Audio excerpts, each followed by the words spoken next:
नमस्कार दोस्तों, आइए जानते हैं बिहार के दिन भर की ताजा और बड़ी खबरें।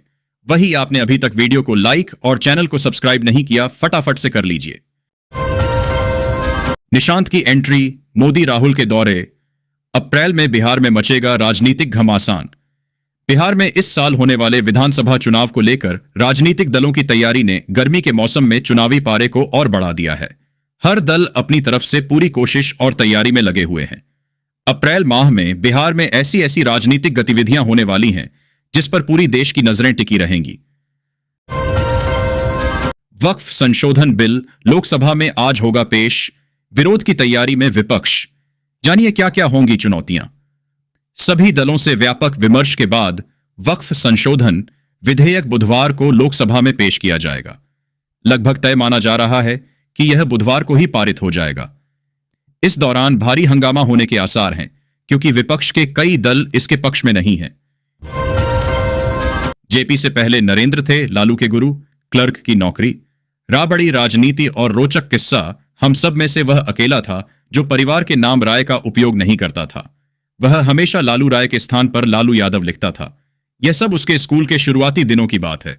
हमारा इस ओर ध्यान भी नहीं गया जब तक कि उसने राजनीति में नाम कमाना शुरू कर दिया, लेकिन वह जाति का नाम यादव हमेशा अपने नाम के आगे लगाता था। बिहार के शिक्षा मंत्री ने कर दिया ऐलान, पढ़ाई लिखाई के साथ मास्टर साहब को मिला नया काम। जाने पटना, बिहार के सरकारी स्कूलों में अब पढ़ाई के साथ साथ एक और नया काम होगा। शिक्षा मंत्री ने स्कूलों के लिए एक नया आदेश जारी किया है। इसके अनुसार राज्य के 40,000 से ज्यादा स्कूलों में पेड़ लगाए जाएंगे। यह अभियान स्कूलों को सुंदर बनाने और छात्रों को पर्यावरण के बारे में जागरूक करने के लिए है। स्कूलों में फल, फूल और सब्जियों के पौधे लगाए जाएंगे।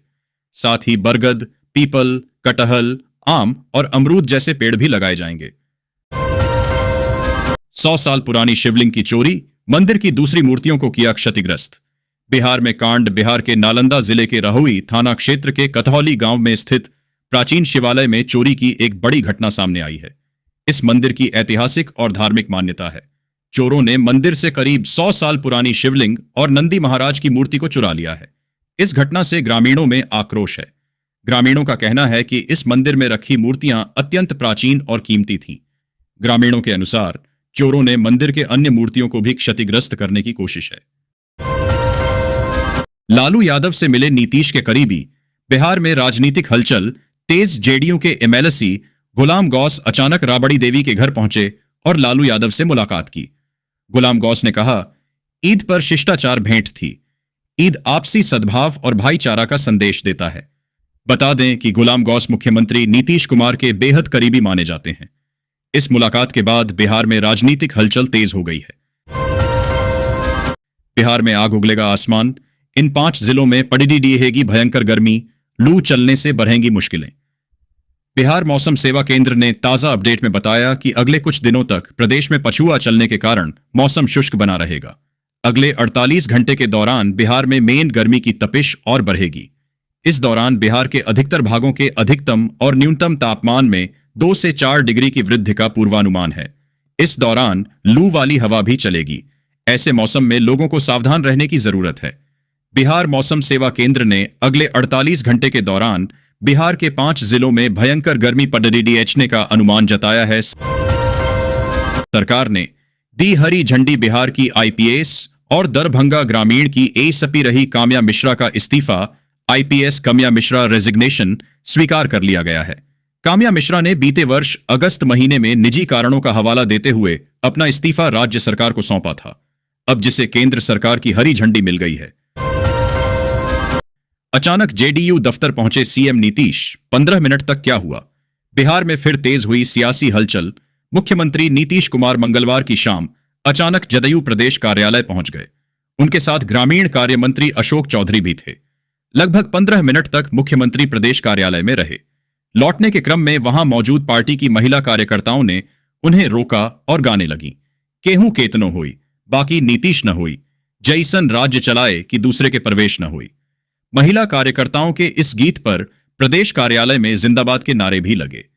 कार्यकर्ताओं ने यह नारा भी लगाया कि हमारा नेता कैसा हो, नीतीश कुमार जैसा हो। महिला कार्यकर्ताओं ने मुख्यमंत्री के साथ अपनी तस्वीर भी ली।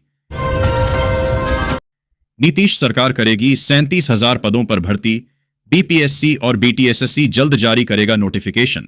इस वर्ष स्वास्थ्य विभाग में बम्पर बहाली, बिहार जॉब्स 2025 होगी, जिसके लिए प्रक्रिया शुरू कर दी गई है। जिन पदों पर नियुक्तियां होनी है उनमें विशेषज्ञ चिकित्सकों, चिकित्सा शिक्षकों, प्रयोगशाला प्रावैधिकी, एक्स-रे टेक्नीशियन, ओटी सहायक, फार्मासिस्ट, नर्स के साथ ही अन्य श्रेणी के दूसरे कई पद शामिल हैं। इन शिक्षकों को स्कूलों में नहीं मिलेगी पोस्टिंग। शिक्षा विभाग ने दिए साफ निर्देश। ई शिक्षा कोष पोर्टल पर शपथ पत्र अपलोड नहीं करने वाले शिक्षकों का विद्यालय आवंटन स्थगित रखा जाएगा। इसके लिए शिक्षकों को 2 शपथ पत्र अपलोड करने होंगे। शिक्षकों का स्थानांतरण, ट्रांसफर उनकी ओर से ई शिक्षा कोष पोर्टल पर दिए गए घोषणा के आलोक में होगा। दोगुनी कीमत दे दो, अनंत अंबानी ने पैदल यात्रा के दौरान खरीद ली सैकड़ों मुर्गियां। जानिए क्या है वजह। देश के सबसे अमीर शख्स मुकेश अंबानी के बेटे अन्नत अंबानी अक्सर चर्चा में रहते हैं। इन दिनों वह जामनगर से द्वारका तक 140 किलोमीटर की पैदल यात्रा के लिए चर्चा में है। हालांकि इसी बीच इस यात्रा के दौरान की ही एक ऐसी खबर सामने आई है जिसने सबको हैरान कर दिया है। दरअसल यात्रा के दौरान ही अनंत अंबानी ने लगभग 250 मुर्गियों को दोगुनी कीमत देकर खरीदा है। चलिए जानते हैं कि इसके पीछे की वजह क्या है। चैती छठ पर पटना में बदली ट्रैफिक व्यवस्था। अशोक राजपथ और जेपी गंगा पथ पर नहीं चलेंगे। चैती छठ पर पटना के अशोक राजपथ पर कारगिल चौक से दीदारगंज तक आम वाहन नहीं चलेंगे। जेपी गंगा पथ और अटल पथ पर भी वाहनों के परिचालन पर रोक रहेगी। पर्व को लेकर 3 और 4 मार्च को 7-7 घंटे कई मार्ग पर वाहनों के प्रवेश पर प्रतिबंध रहेगा। इन मार्गों पर छठ व्रतियों के वाहनों के आवागमन की छूट होगी। प्रशासन के छठ व्रतियों के वाहन खड़े करने के लिए घाटों को समीप 13 पार्किंग तय की है। 10वीं पास से लेकर ग्रेजुएट तक के लिए बम्पर वैकेंसी। इन हजारों पदों के लिए जल्द करें आवेदन। अगर कोई उम्मीदवार सरकारी नौकरी की तलाश में है और नौकरी करना चाहता है तो हम आपको मार्च महीने की टॉप 5 नौकरियों के बारे में बता रहे हैं, जिनकी आवेदन प्रक्रिया जारी है। सभी इच्छुक और योग्य उम्मीदवार अपनी जरूरत के हिसाब से आवेदन कर सकते हैं। यहां अलग अलग विभागों की रिक्तियों के बारे में जानकारी दी गई है। आइए इस लेख के जरिए इस महीने की टॉप 5 सरकारी नौकरियों के बारे में जानते हैं। घर में निकले सांप को मारना नहीं पड़ेगा, चुपचाप चला जाएगा। सदियों पुरानी ये आदिवासी विधि बेहद कारगर। सस्ती घोड्डा। चाहे गर्मी हो या ठंडी, ग्रामीण इलाकों में खेतों और घरों के आसपास सांपों का खतरा हमेशा बना रहता है। खासकर गर्मी के दिनों में सांप बिलों से बाहर आते हैं और नुकसान पहुंचा सकते हैं। ऐसे में ज्यादातर सांपों को ग्रामीण इलाकों में लोग मार देते हैं। लेकिन झारखंड के गोड्डा के आदिवासी समुदायों ने सदियों पुरानी एक पारंपरिक तकनीक से सांपों को भगाने का तरीका अपनाया है। एजुकेशन लोन लेकर कर्ज में फंसा व्यक्ति, भावुक पोस्ट लिखकर मांगी मदद। एक छात्र ने 40 लाख रुपए का एजुकेशन लोन लेकर अमेरिका में पढ़ाई की थी ताकि अपना भविष्य संवार सके, लेकिन भविष्य संवरने की बजाय वह और मुश्किलों में फंस गया है और यह एजुकेशन लोन उसके गले की हड्डी बन गया है। युवक ने सोशल मीडिया पर भावुक पोस्ट साझा कर अपनी व्यथा सुनाई है और लोगों से मदद की गुहार लगाई है। दरअसल कर्ज लेकर पढ़ाई करने बाद युवक की काफी समय तक नौकरी नहीं लगी और आखिरकार उसे वापस लौटकर भारत आना पड़ा। अब उसे अपने बीमार माता पिता की देखभाल भी करनी पड़ रही है और साथ ही कर्ज की किस्त भी चुकानी पड़ रही है। बिहार का ऐसा संस्थान जहां मिलता है लाखों का पैकेज पर सब हैं अनजान। ऐसे लें एडमिशन विश्वविद्यालय, जिसे अब भारतीय कृषि अनुसंधान संस्थान IRI के रूप में जाना जाता है, को बाद में 1970 में राजेंद्र कृषि विश्वविद्यालय के रूप में फिर से स्थापित किया गया और 2016 में इसे केंद्रीय विश्वविद्यालय का दर्जा मिला, जिसके बाद इसका नाम डॉ. राजेंद्र प्रसाद केंद्रीय कृषि विश्वविद्यालय रखा गया। अगर आपने 12वीं की परीक्षा पास कर ली है तो इस विश्वविद्यालय में कैसे ले सकते हैं एडमिशन, जानिए इसके बारे में। यहां उत्तर बंगाल बॉर्डर पर BSF और BGB के जवानों मिलकर मनाई ईद, एक दूसरे को बांटी मिठाई। ईद उल फितर के मौके पर भारत के सीमा सुरक्षा बल BSF और बांग्लादेश सीमा गार्ड BGB ने उत्तर बंगाल बॉर्डर पर कई जगह मिलकर ईद मनाई।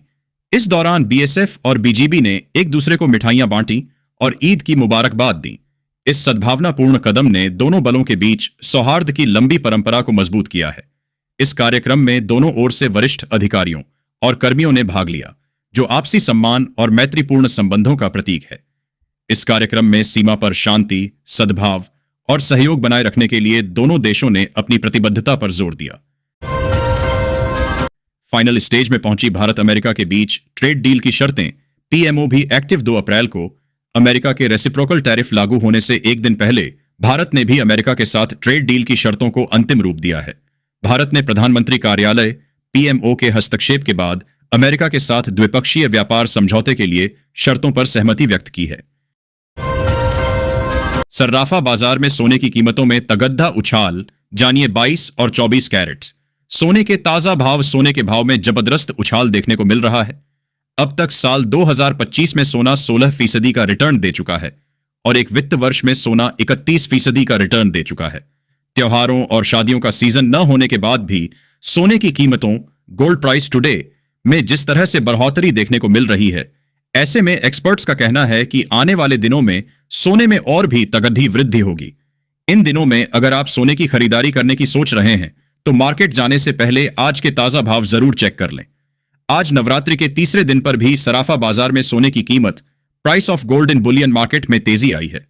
सोने के दाम, टुडे गोल्ड रेट में पिछले कई दिनों से बढ़त देखने को मिल रही थी। वहीं चांदी का दाम भी आज उछल गया है। सराफा बाजार में सोने और चांदी का लेटेस्ट दाम कितना है, ये आप फटाफट चेक कर सकते हैं। रेसिप्रोकल टैरिफ के ऐलान से पहले शेयर बाजार ने दिखाया दम। सेंसेक्स 450 अंक उछला। Stock market today. भारतीय शेयर बाजार ने बुधवार 2 अप्रैल को मजबूती के साथ शुरुआत की। मंगलवार की भारी गिरावट के बाद सेंसेक्स और निफ्टी 50 में रिकवरी देखने को मिली। शुरुआती कारोबार में 9:35 पर सेंसेक्स 456.65 अंकों 0.60% की बढ़त के साथ 77,481.16 पर पहुंच गया, जबकि निफ्टी 50 इंडेक्स 118.30 अंकों 0.51% की बढ़त के साथ 23,284.00 पर ट्रेड कर रहा था। बस बहुत हो चुका, बार बार मत दाखिल करो। पूजा स्थल अधिनियम पर एससी ने खारिज। सुप्रीम कोर्ट ने मंगलवार को पूजा स्थल विशेष प्रावधान अधिनियम 1961 को चुनौती देने वाली एक नई याचिका को खारिज कर दिया। शीर्ष अदालत ने कहा कि वह एक ही मुद्दे पर बार बार याचिकाओं को स्वीकार नहीं करेगी। मुख्य न्यायाधीश संजीव खन्ना और न्यायमूर्ति संजय कुमार की पीठ ने याचिकाकर्ता को फटकार लगाते हुए कहा, यह वही याचिका है, बार बार याचिकाएं और आवेदन दाखिल करना बंद करें। हालांकि अदालत ने याचिकाकर्ता नितिन उपाध्याय को यह स्वतंत्रता दी कि यदि उनके पास नए कानूनी आधार हैं तो वे पहले से लंबित मामलों में आवेदन दाखिल कर सकते हैं। बता दें कि यह अधिनियम 15 अगस्त 1947 को मौजूद धार्मिक स्थलों के चरित्र को संरक्षित करने का प्रावधान करता है।